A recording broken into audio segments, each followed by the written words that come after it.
so fun. So first of all, welcome to Endeavor. You've not been to our office. What do you think? I've been to your office. It's full of color.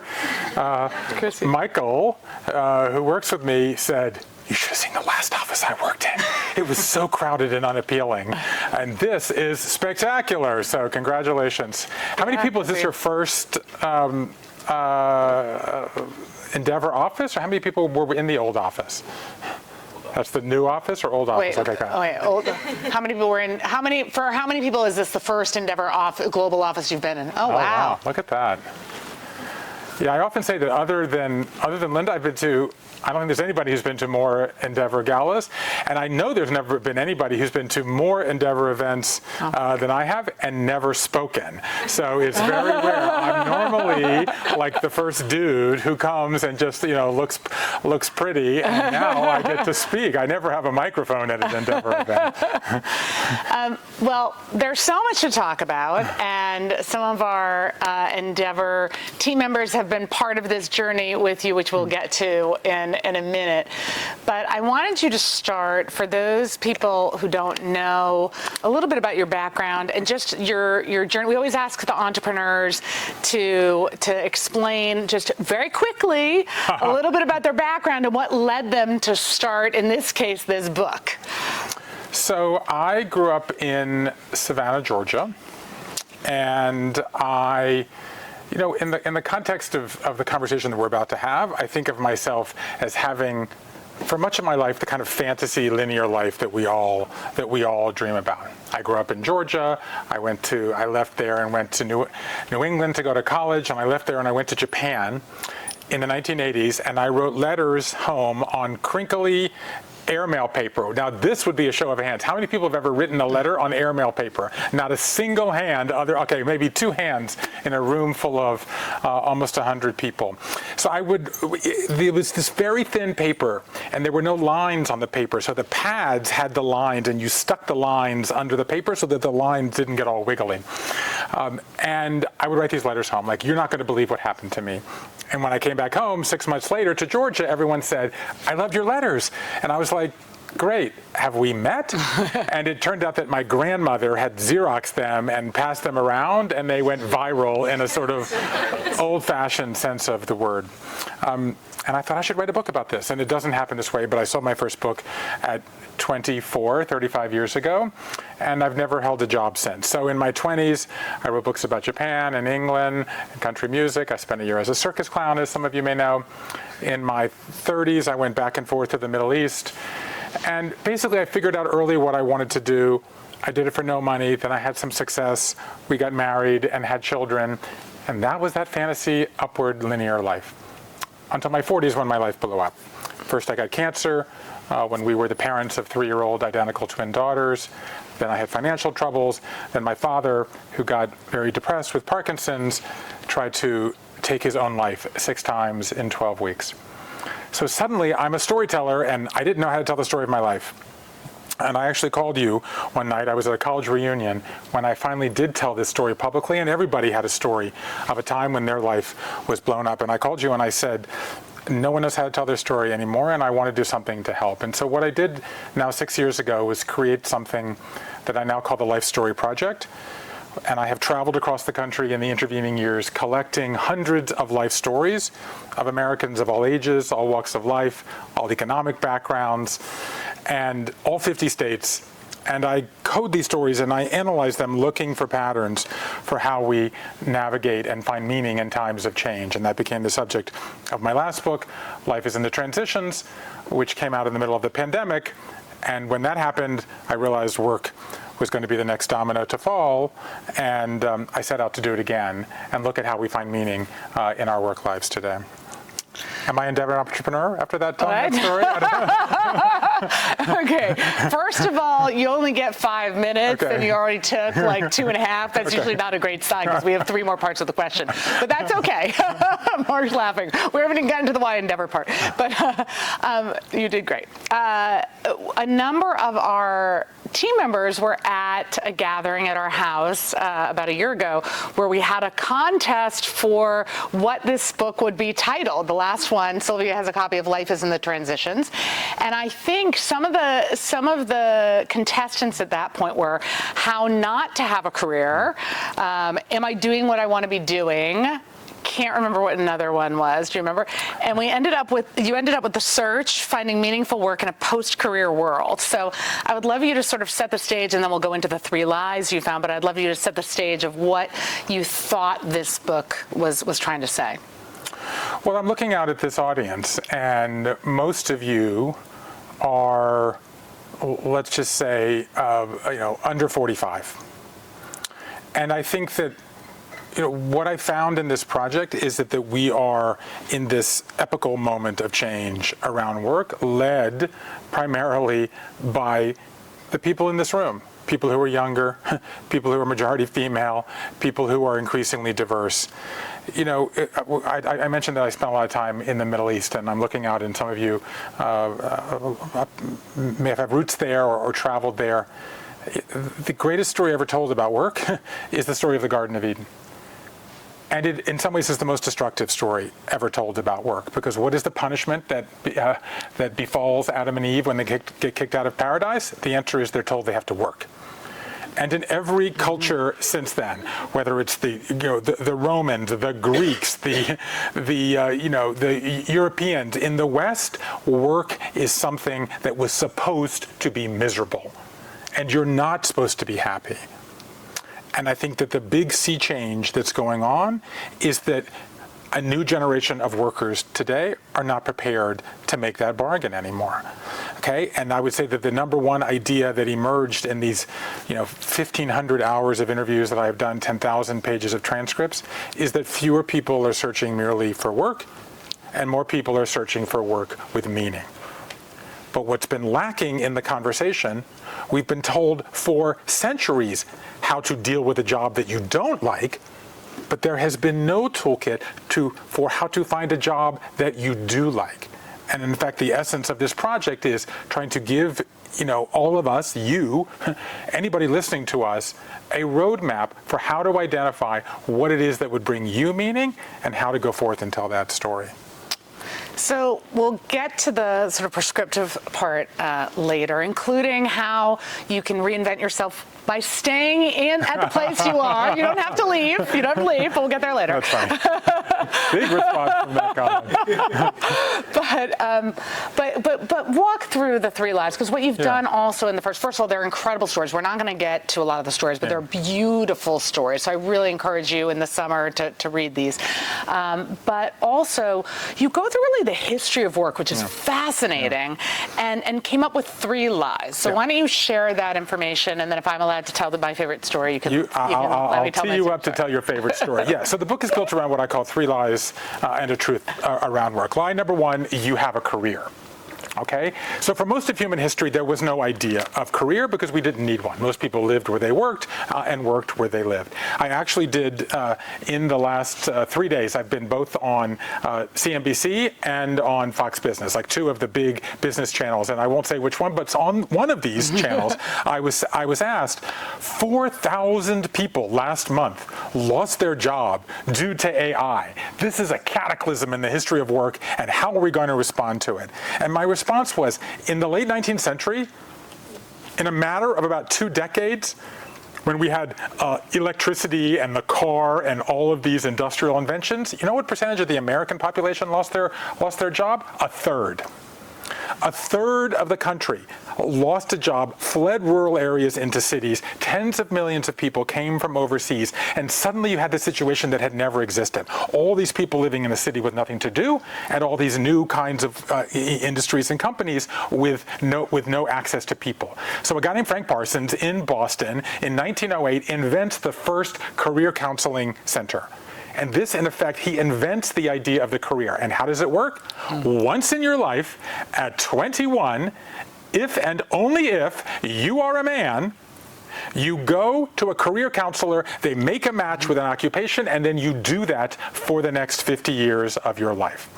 And didn't some corporations actually have your wife take a test too? Well, exactly. Well, this came. It's always the man with the spouse. This came later, because in every way that we've talked about career since, it's been this linear idea, right? The career track. linear. The career path, the career ladder, even the resume, which is popularized in the 1950s, is a linear succession of upward jobs, okay? That means if you want to take time off to spend time with your family, if you want to be an entrepreneur and start an entity and it doesn't succeed, if you want to join the military or run for political office, if any deviation from this linear track is stigmatizing and ruinous, because you will not get a job in the next place because you are a job hopper, right? And Which Andrew Ross Sorkin said he still thinks job hopping is bad. But when anyway. I was on CNBC the other day. So the truth is we now have nonlinear lives, and we need to normalize the idea of a nonlinear career. In fact, I think a lot of the anxiety that we feel is that we have linear expectations and nonlinear realities, and that tension. So a lot of people, maybe even people in this room, feel like something is wrong. I want to change my career, and something's wrong with my career. No, it's not. It's not something's wrong with me, is what you think. There's nothing wrong with you. It's the idea of the career itself. So line number one is you have a career. So we've been talking about nonlinearity. Let's talk about line number two. You have a path. You don't have a path. My data, the sort of atom of this atomized work life, as I call it, is what I call a work quake. Okay, the average person goes through 20 work quakes in the course of your lives. That's one on average every 2.5 years. So what is a work quake? It's a jolt or a disruption when you either are forced to or you choose to rethink or reimagine what you do. Okay, you think, am I doing what I want to be doing, right? But here's what's interesting. Women go through more work quakes than men. Younger Xers more than boomers, millennials more than Xers. When we get more data, I'm sure it will be Zers more than millennials, diverse workers more than non-diverse workers. So the average millennial woman, for example, will go through 2/3 more work quakes than her mom did before her. But here is the signature piece of data, I think, from the search, and that is 45% of these, many of them happen in the workplace. Maybe I shouldn't say this in front of you, but you have a conflict with your boss, right? Or your company shuts down, or you get laid off. But that means the majority of all work quakes, 55%, begin outside of the workplace. Okay, something happens with your personal life, okay, with your family, with your health. You have a change of mind. So in the battle between life and work, you have to move. Yeah, you have to move. There's a pandemic, right? You say, I don't want to commute anymore, right? You say, I don't want to go in 5 days a week, and you begin that negotiation. So that means in the battle between life and work, life is playing a much bigger role. And the third? So the third the third lie sounds the most absurd on the surface, I think, but it turns out to be, I think, what we see people talking about a lot in even the first days of the search, which is that you have a job. Like, of course that sounds ridiculous. Of course I have a job. Like, how else do I pay my bills? Excuse me, or get my health care. Yet it's true. So the average person has up to 5 jobs. In fact, my data show it's 3.5 jobs for the average person. So one of those might be a main job. And by the way, by some measures, only half of us even have a main job anymore. 2/3 of us have what I call a care job, right, which is caring for young children, as we had for many years, or aging parents, which we have now for sure. 3/4 of us have a side job. I don't like side hustle because side hustle is a negative thing, but a side job. But there were 2 other things I just kept hearing about, so I named them because that's what I do. The first is what I call a hope job. So a hope job is something that you do that you hope leads to something else, like working on a screenplay or selling pickles at the farmer's market or starting a podcast. Should we do a show of hands? Okay. Maybe I shouldn't do this because because you're the boss. How many people here have a hope job? I'll close my eyes. Which is something that you're doing that you hope leads to something else. Interesting. Okay, so it's only about maybe a third here. 89% of people in my study have, maybe they're not prepared to admit it here. I was closing my eyes. Yeah, but there is another kind of job. Yeah. Come on, managing your social media is a hope job for some of you who secretly want to be influencers. Come on, tell the truth. You want free, you want free clothes. That's Adrian. You want free trips, exactly. Yes, exactly. But there's another kind of job, which is an invisible time suck that feels like a job. okay, like battling self-doubt or imposter syndrome, right? Discrimination or bigotry, right? Mental health or sobriety or financial. A lot of people I didn't grow up with financial literacy, so how to save and how to invest is my ghost job. And so on the surface, this well, you named it a ghost job. I've called this a ghost job. Mm-hmm. And so on the surface, this seems like we have a lot of jobs, but actually I think that what's going on here is that what's non-negotiable is that we want meaning in our lives. So maybe we have a main job that we do for salary and benefits, but we have a side job or a haute job that we do for meaning, right? Or I'm thinking of a guy I talked to named Sang Kim, who, first-generation Korean American, grew up in sharing a bedroom and a bathroom with multiple sisters.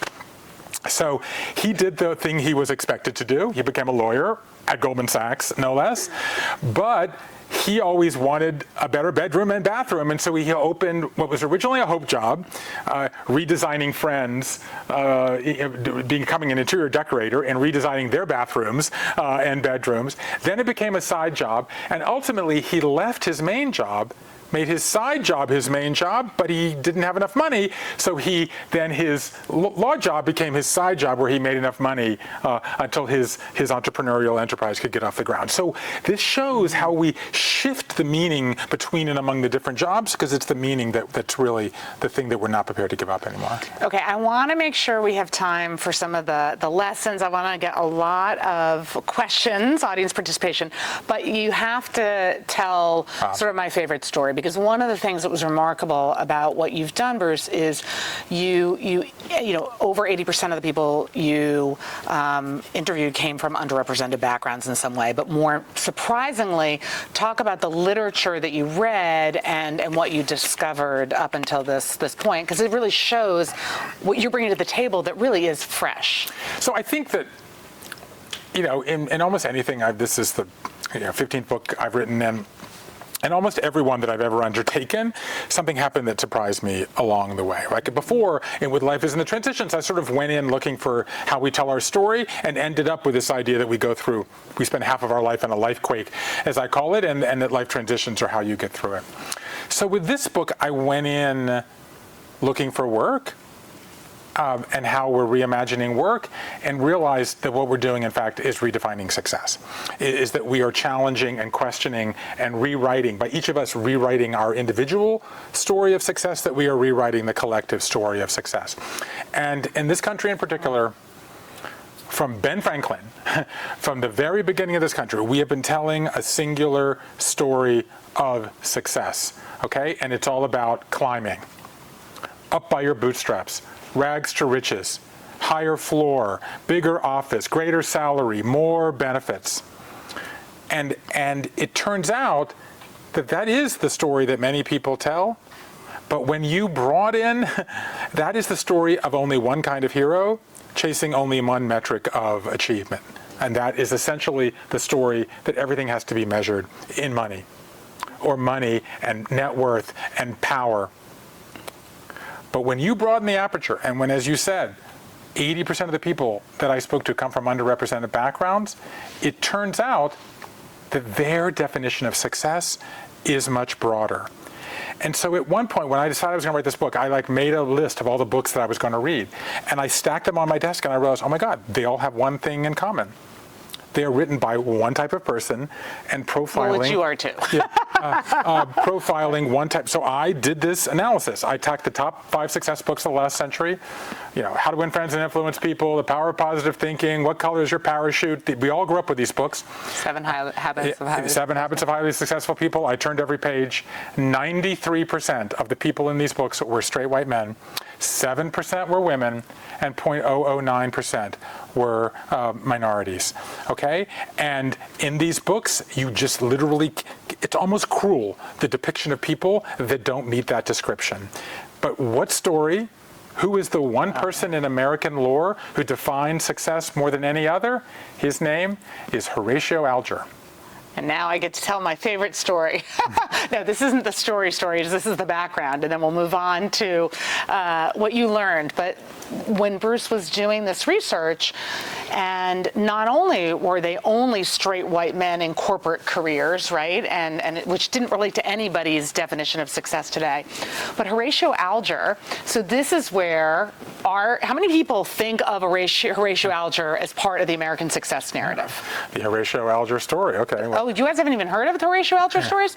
Oh my God, wow, we're so old. All right, Horatio Alger wrote these iconic stories about young boys. Young boys, they were often orphan boys, and they would pull themselves up by their bootstraps. It's where the bootstraps, I think, came from. Rags to riches came from. They came from rags, they went to riches. That is where, so even if you didn't know them, you knew them because you've heard up by your bootstraps and rags to riches.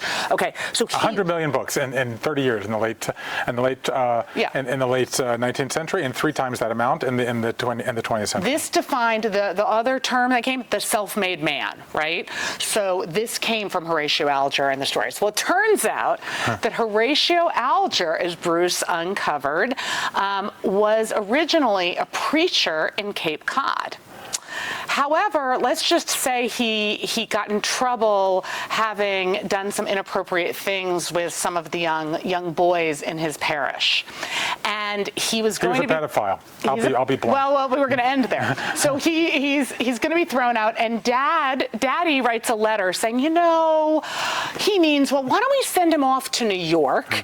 He won't be a parishioner, and we'll just let's just not press any charges or anything. We'll just send him off to New York, where Horatio Alger befriended little orphan boys in these sea urchins, and writes these books. So our success narrative of the self-made man is written by a pedophile with daddy issues. So I love that.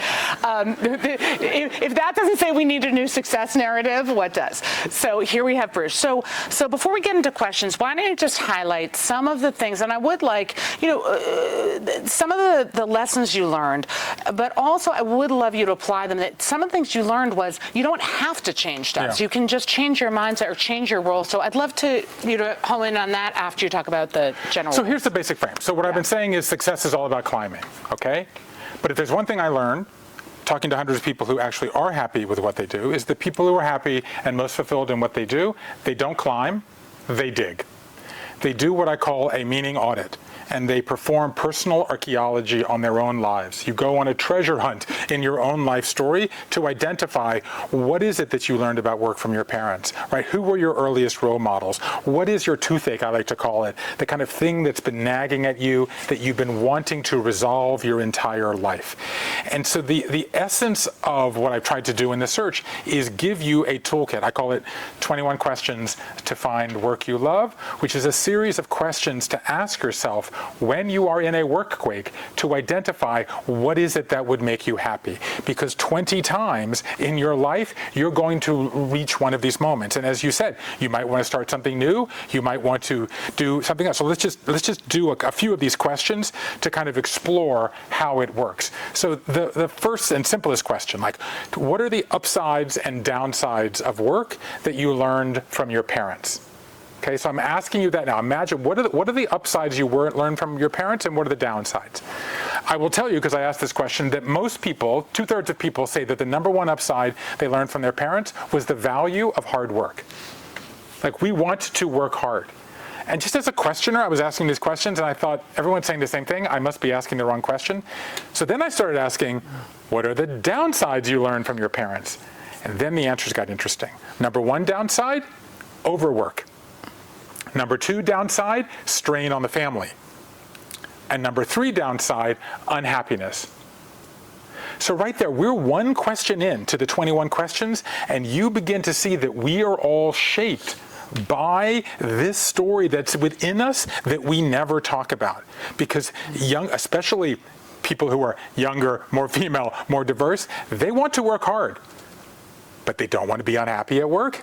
They don't want to put a strain on their family, and they do not. They don't want to be unhappy. So right there, you begin to see the shape. So I have a couple of questions about the past, like that, and another one I would recommend is, who was your role model as a child? Because what you identify in your role model is the thing that you most admire, the qualities.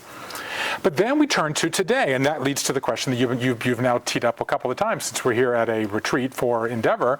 A non-retreat. Don't call it a retreat. Yeah. We advance, we don't retreat. Oh, you advance, you retreat. Right. It reminds me. You just reminded me at the Masters of Scale conference Alan. where you spoke, like that Satya Nadella said, I can't have meetings anymore. I've got to have experiences. Right. He did exactly. Okay? Because people want meaning and work. Right. And a meeting zaps meaning, but an experience enhances meaning. Exactly. Okay. So the same thing. We're retreat having the Endeavor is experience. Yes, exactly. So, which has always been key to Endeavor. I'm in a moment in my life when blank. Okay, now we're trying to identify where are you right now. Possible answers. I'm in a moment in my life when I need to prioritize making money. Okay, I need to pay off my student loans, or in our case, about to send 2 children to college. Okay, so I'm in a moment when I want to prioritize money, or I'm in a moment when I want to be flexible because I just became a new parent, right? Or because my mother has to go to chemo, and I want to be able to take her to the chemo appointments, and so I want flexibility. So maybe I won't take a job right now that's a promotion, or a job that makes me travel 2 weeks a month. Or maybe I'm in a moment in my life when I've been doing the same thing for 20 years. And I want to give back. I mean, I have this wonderful story that I love, Wei Tai Kwok. Okay, he's Chinese American. He grew up, went to the Ivy League, went to his native. He was Chinese American, didn't know any Chinese. Went to China early in his life and led tours, and then runs an ad tech company in Silicon Valley. That's the primary ad tech company linking Silicon Valley and China. His wife, on a Saturday afternoon, when he has teenagers, drags him to see Al Gore's An Inconvenient Truth. And he said, by the end of the movie, I'm in a full-on workquake. And he walks away from being a CEO to being a foot soldier with no employment fighting climate change. And eventually decides to do the one thing he vowed never to do in his life. He runs for a local office in his city in California. So he's at a moment when he wants to not prioritize, the external achievement of being the CEO, but making the planet better. So the point is, we have these nonlinear lives. 20 times in our lives, we're going to hit these moments. When you hit this moment, in an odd kind of way, the worst thing you can do is go right to how, and go right to how to find a job, because you'll succeed. But you won't be happy, and in 2.5 years from now, you'll be back at asking the wrong questions and getting the wrong answers. So before you do the how of how to find a job, do the who am I? What do I want to be doing? What is my why? And if I could just tell one brief story before we open it up for questions. Absolutely. Mary Robinson loses her father at age 11 in New Jersey at a time when children were told, stiff upper lip it, okay, you're not going to mourn, soldier, put your head down and soldier through. She spirals out of control, into mental health challenges. She's so eager to flee this toxic environment, she becomes a stewardess, okay, and eventually lands at work at a Fortune 50 company, okay, insurance company. And she's deeply unhappy. And she goes home, she has a fight with her mother. She lies down in her childhood bedroom, and she realizes that she never mourned the loss of her father. So she walked away from a prestigious, high-paying job, started and now runs an organization to help children and families grieve the loss of a parent. This was her why. This was her toothache. This was the thing that had nagged at her. And all of the external validation did not. And her ghost job, it sounds like, too. It was her ghost job because she was secretly suffering and not talking to anybody. And when she made her ghost job, not her side job, not serving on the board, but her main job, then she found the meaning that she was looking for. Okay, so questions, thoughts, anything? Could be anything. We know your name, so we can call on some of you by name. Yes. Thanks, Bruce. It's really interesting. And so meaning is a very deep concept, and there can be many sources of meaning in one's life beyond work. There's also religion and spirituality is another one. And I know you've written about religion before as well. How do you see the interplay between religion and work in terms of the search for meaning? And do you think the decline of religion has led to people turning more towards work? I love this question. I'm going to repeat it because I have the microphone on me. So the question begins with meaning is a long and deep, rich concept. And, the question is, do we think that the decline of religion and somehow increases the import that people have placed on work? So let me start with the meaning definition. So let's just do 101 here on the difference between happiness and meaning. Okay, so happiness is an emotion. Happiness is something that's very present oriented that you feel at this time. Okay, so animals can be happy, but animals can't have meaning. And the difference between happiness and meaning is that meaning stitches together past, present, and future. In fact, meaning in some ways is how we find identity, not just in times of happiness, but in times of things that nominally would make us unhappy. Okay, so meaning is a rich concept, but when you talk about stitching together past, present, and future, the only way to do that is a story. And so what's interesting is that storytelling, which was at the fringe of academic thinking about human identity in the 1980s, in the last generation, has really come to be the center. Okay, and one of the main reasons that this has happened is because of neuroscience. We can now peer inside the human brain, and we know that our brains are wired to tell story. Okay, so I tell you a story right now. Like, okay, I came down, it's wintertime. I came down, it snowed and snowed and snowed overnight. Okay, I put on my coat, I opened the door, and what did I see? When I tell this story, your brain is already finishing that story. You know what I'm going to say I saw when I opened this door. But now I'm going to tell you what happened. So it snowed, it's winter, it snowed overnight, snowed and snowed and snowed. I came downstairs, I put on my coat, I opened my door. What did I see? A giant pile of donuts. Okay, so you don't expect that, you expect I'm going to see a blanket of white snow. You don't think I'm going to tell a giant pile of donuts, okay? So in storytelling, like, that's a plot twist, okay? And you're going to perk up because you're going to want to know what happens to, what do I do with a giant pile of donuts, okay? What is a workquake? It's a pile of donuts that lands in the middle of your work story, okay? So the question is, what are you going to do with this pile of donuts? But I mean, you have spent so much time wading into the religion world, and isn't that where storytelling was invented? Well, so I think that, right, so the question is, what happens when there's this pile of donuts and when there's a deviation from the script, okay?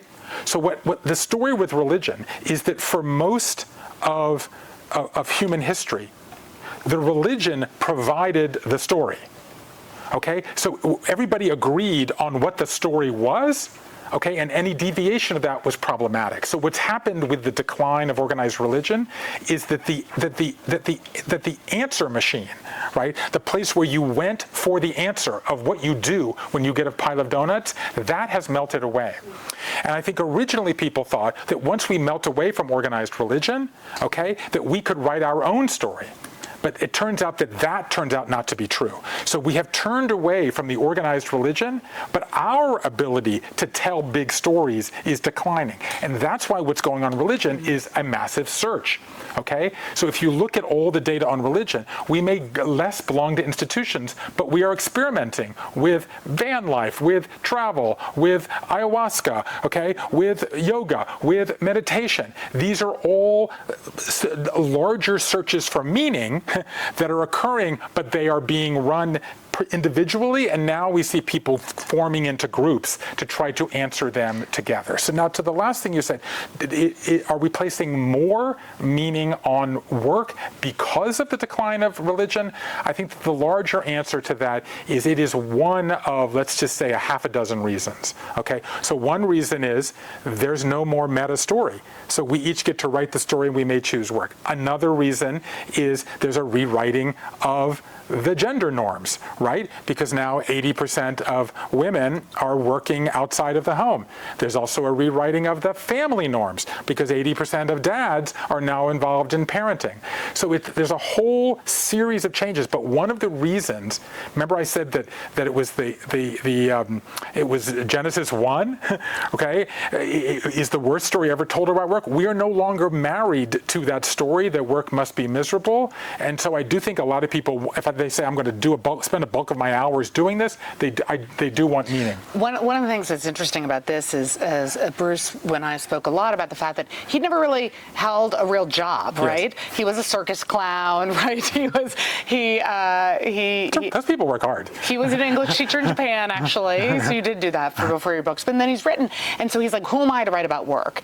And one of the things I said is, using the Ben Horowitz book, the hard thing about hard things is, I said, yours is really the hard thing about soft things. Like, you're the guy who has hard knowledge on soft things. And Bruce has been at this nexus of meaning and religion and life and family health, and now work. And I said, now everybody's working from home in their pajamas with their kids running around. Work has invaded the life. You now have the most credibility. But it's interesting, when we got to the search obviously, as you said, has a spirituality component. Yes. People search for work. They're searching for meaning, but also Google search, right? So even tech, everything that has come together was this invasion. It's sort of life invading work. Work had been invading our lives, and now life is taking over, and people want that meaning in family. They're not going to allow work to encroach just having email all the time on our life. So it's fascinating. And I think you played a big role in encouraging that. Like, how could I do this, right? And what's happened is that work has gone, this thing that you've been saying about me for years, that I have hard knowledge about soft things. And what's happened is that work has gone soft. And I think that, that's what's interesting, because the people in this room, what is your main job? Essentially, the essence of it is to find these young, fast-going entrepreneurs around the world and help them grow faster and multiply their impact. That you are in the impact business, okay? And the storytelling business. Yeah, and the storytelling business, and the hero-making business, and the role model-making business. You're all in this business. And any one of these, or any company in the planet, 5 years ago, the employee well-being office was in the basement in a windowless room next to the incinerator 5 years ago. But now we know that if you don't attend that building, the whole building will burn down. That the conversation about well-being at work must be happening in every office, on every floor, and in every conversation. There's a reason that 6 out of 10 millennials say that meaning in work is more important to them than their boomer parents. That 9 out of 10 people in a Harvard study said they will give up to 25% of their lifetime earnings for work that is meaningful. And so the challenge is, how do we identify what it is that gives us meaning? Because it's not our parents. I mean, we're about to send children, for those of you who don't know, we have children graduating from high school as we sit here tonight in 6 days, and going off to school and beginning to college, and in effect beginning their work narrative. And what I say to them is, don't listen to us. Don't do it because you think we want you to do it. Because person after person, and especially women, said that they chase someone else's dream. Don't chase someone else's dream. Chase your own. I think finding your purpose has become so prevalent in the millennial zeitgeist and conversation that I've actually seen it have adverse effects on my friends, because they feel this intense burden. They feel angsty. They're very existential, and some of them either don't know their purpose and feel like there's something wrong with them, or they do know their purpose but it seems unattainable or unrealistic. Yes. And then they just live in this torment. So I'm curious, what you think about that, and how you can maybe diminish that burden or relieve that burden. So to repeat the question, that find your purpose has become such a sort of watchword of our time that a lot of millennials and I totally understand what you're saying, that people feel crushed by this and worn down by this, and they're letting themselves down, and they're not meeting their full potential. So first of all, I think the single worst piece of career advice is to follow your passion. And the reason is, just as a matter of fact, I asked everybody, did you follow your passion, discover your passion, or make your passion? Only 1 in 10 said they followed their passion. The rest discovered it or made it along the way. And one of the main reasons is because your passion changes over time. So as does your purpose. As does your purpose, and that's exactly where I'm going with this. So the first thing I would say is there's no such thing as your purpose, okay? Is I would say, what is your purpose right now. Okay, and that changes over time. So reduce the stress that you may feel that every single thing you need to do may be to find your purpose. Because right now, your purpose may be to provide for your family, okay, or to take some extra hours so that your partner may go back and earn that graduate degree. And we're old enough sitting here, unlike almost everybody in this room. And maybe even someone, of your I'm last year the baby boom, and you're an Xer. But women were told, if they wanted to step off the treadmill, or the escalator, that they could never get back on. Yeah. Like, nothing has squandered more human potential than this idea of this linear career. So the advice number one is, your purpose changes. So don't fall into this trap that you don't know it today, and therefore there's something wrong with you. And then number two, your purpose right now. I mean, you talked about this in your book, Crazy as a Compliment, which Linda wrote. It'll be 10 years next year that it came out, and that happened because when you were, we have to recreate. It was 15 years ago. I got cancer. We had 3-year-old identical twin daughters. And I'm going to chemo 4 days a week. She's leading an organization at the time was probably in 20 countries, okay? And you felt this incredible pressure to be Superman, right? To go be present for the girls, be present 10 countries, 10 countries at the time, okay? And lead this organization. And you had been told that there was only one model of leadership. To be a woman was to be always in charge, okay? And so you had to say, what is my purpose right now? And my purpose right now is, number one, to be present for my children, number two, to be supportive of my husband. And therefore you turned to this organization where we sit today on the 53rd floor, when you were not on the 53rd floor at that point. Nope. And you said, I need help. My purpose right now has to be with my family. And then you can tell what happened next, how people responded to you by saying, my number one purpose now is not leading this organization. No, I was really worried, and what I said was that I did think I had to be superhuman, right? To be a female CEO, and that if people saw me as vulnerable or losing it or upset, that they would get nervous and would not feel comfortable. And of course, the opposite. Now it seems so stupid that I thought that, but I really did. And when I came back to the office, and when you had gotten through chemo, and I someone asked me about the girls or something, and I think I broke down, and I was so embarrassed. And two female team members came to me and said, Linda, we've always thought you were superhuman, and they did not mean this in a good way. They said you were frankly not really relatable, and they said, now that we see you being vulnerable as a person, like they said, now we'll follow you anywhere, because now. And I said, be less super, more human, right? And that's what I sort of say a lot. But that was not something that came naturally. I thought and it was the team that sort of taught me. So the point, and I think, Alan, when you went on paternity leave, same thing. You're not supposed to be taking paternity leave, and you were so good, and people loved that and felt you gave them permission. I have a number of people. We've had so many people who have been pregnant, are pregnant, and they say, "Thank you. We saw the way you dealt with it. We knew we could take time and still have this job." So it's not what is your purpose? It's my purpose. Here's the question of the 21 questions to find. My purpose right now is blank. The other thing, though, is what you were saying, and what even Mary Robinson's story is that you can have the hope job or the side job or the ghost, right? But you can shift. Not everything has to be the main job. That's the other thing, right? So it is interesting. It's more a release. You're not looking. It's kind of like, can you find everything in one person? Can you find everything in one job? 20 years in 3 weeks. That is a good time for another question. Okay, who wants to go next? Kurt. So we're in a room of pretty privileged people, I think, and I just wanted to ask: is the search for meaningful work, is that reserved for elites? Like what do you say to the criticism, like, when people are lower on the Maslow hierarchy, right, or their ghost job is taking up so much more of their mental space? Like, what do you tell them for searching for meaning?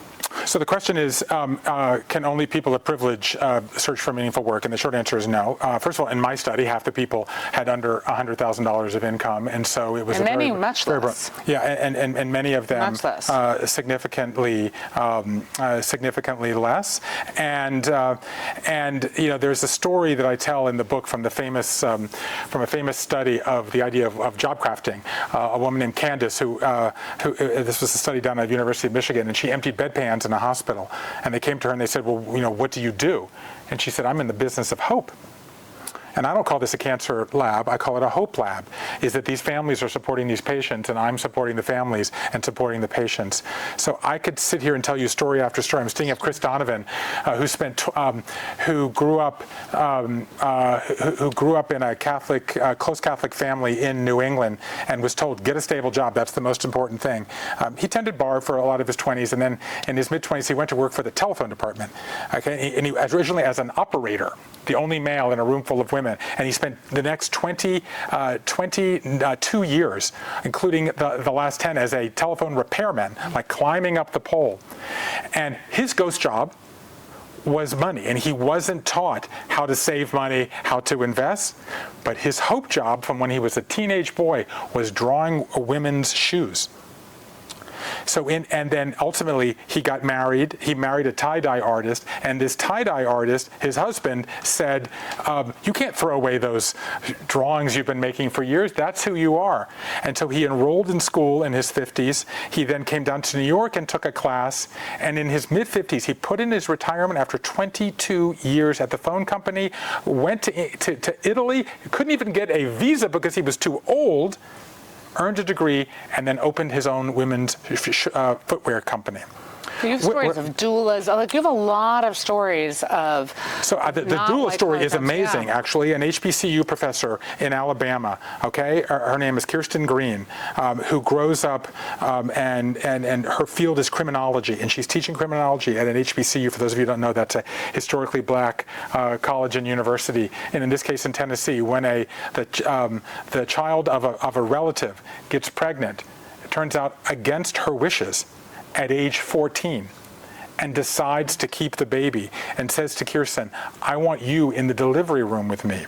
So she goes online, she takes courses, she develops originally a hope job, and she helps this family member deliver this child. And when the good, happy baby comes out, the child turns to her and says, I think you should do this.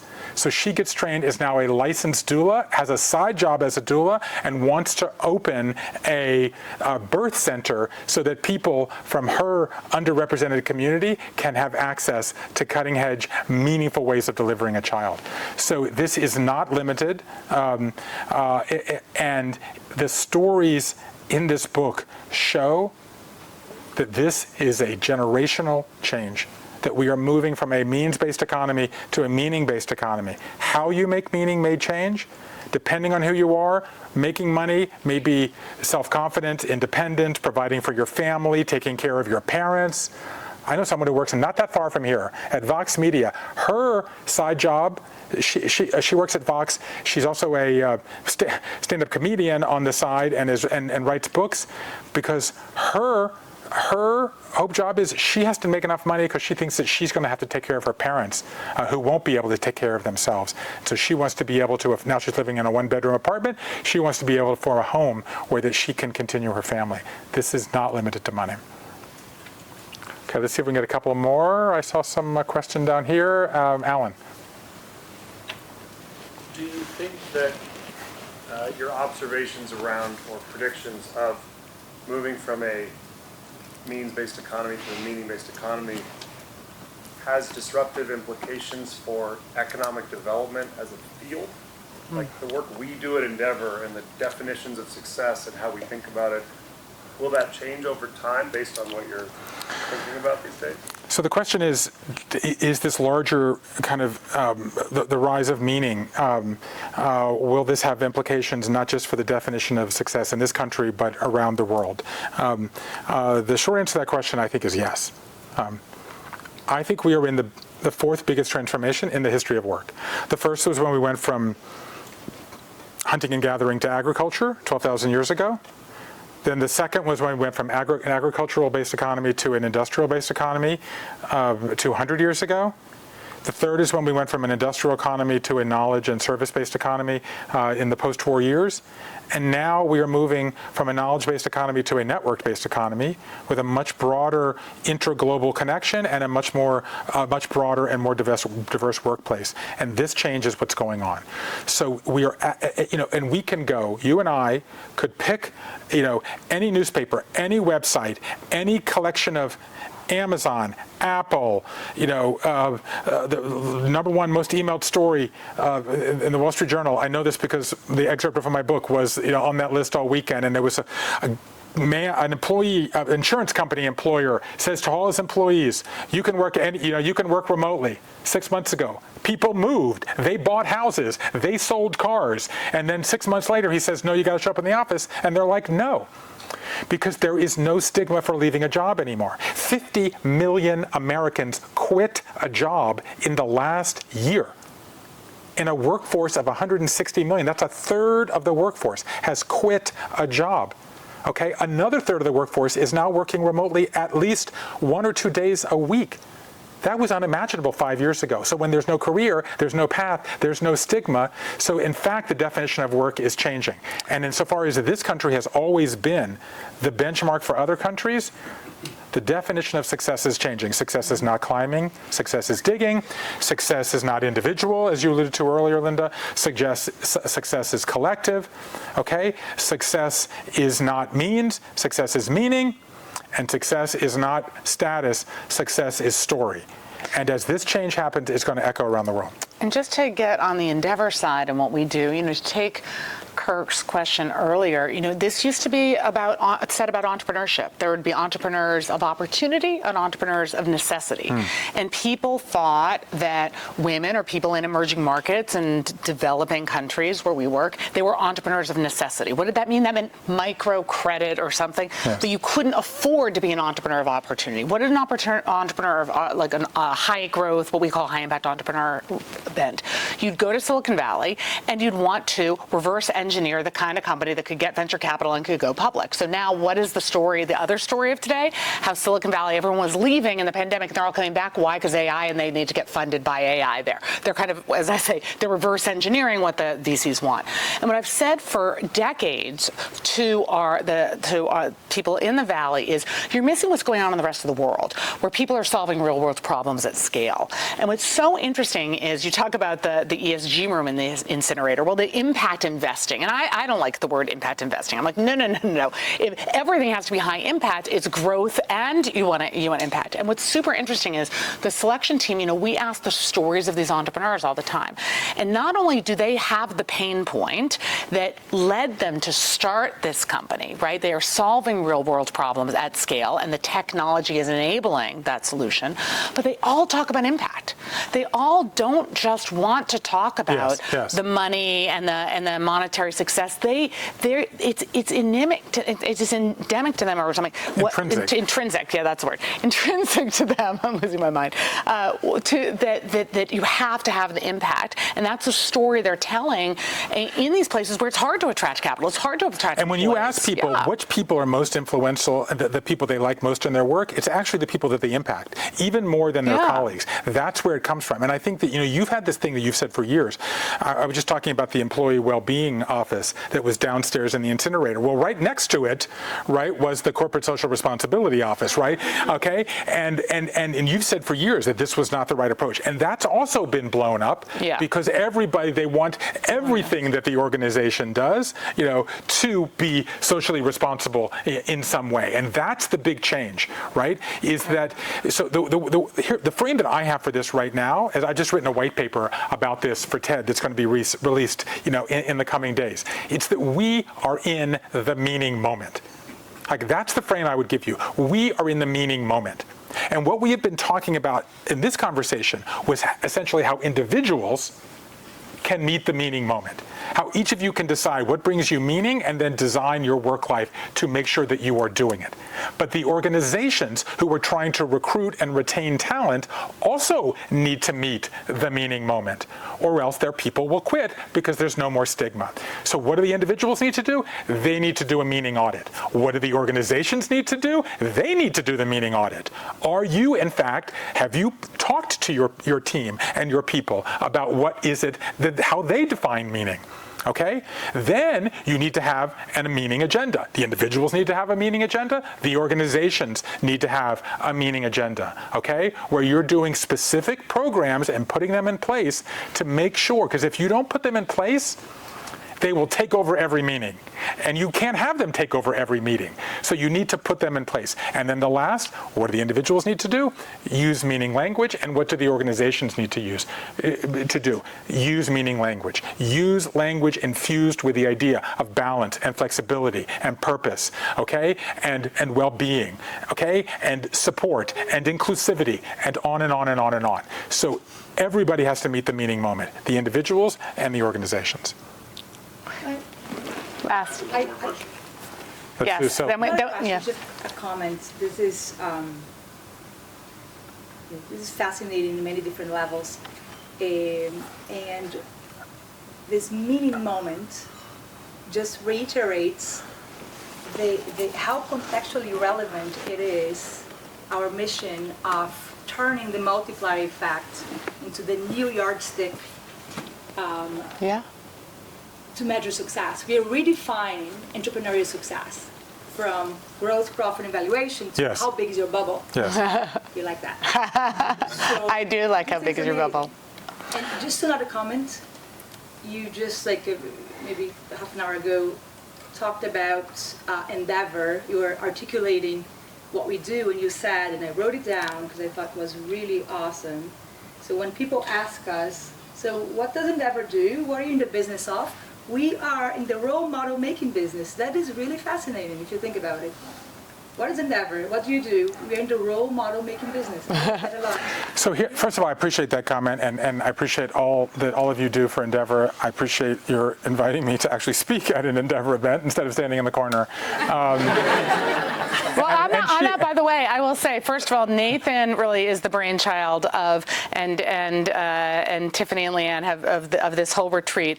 And also, that we're pulling Bruce over to our side because I said for his entire career, he's been B2C, right? Getting to individuals. And now he can learn to be B2B. So thank you for giving him his first taste of that. And I will also say of my wife sitting here, as I said, 20 years on, what is it? June 29th. 2 weeks.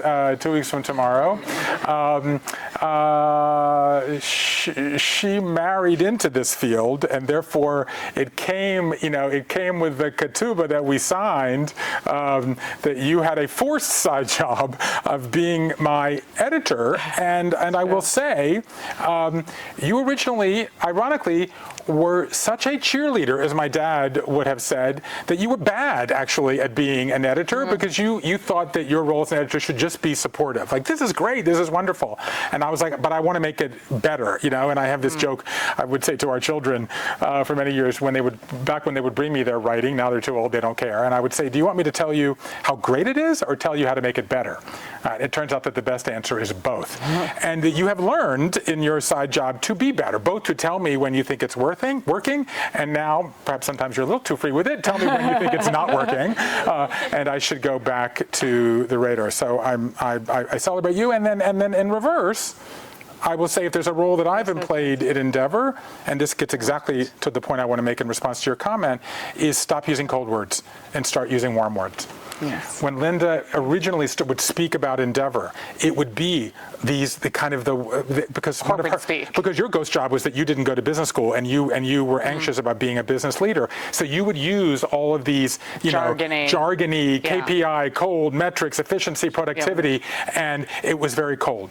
The first Never question. used efficiency, productivity. Well, but you get the point. As everyone knows, Ecosystems, right? And I would go through Ecosystems, still yeah. every I used that Endeavor one. Gala speech. Take out they're called Latinate words. Take out the cold words and put warm words. The first question I asked everybody in my conversations was, I'll ask each of you, what's the first word you think of when I say work?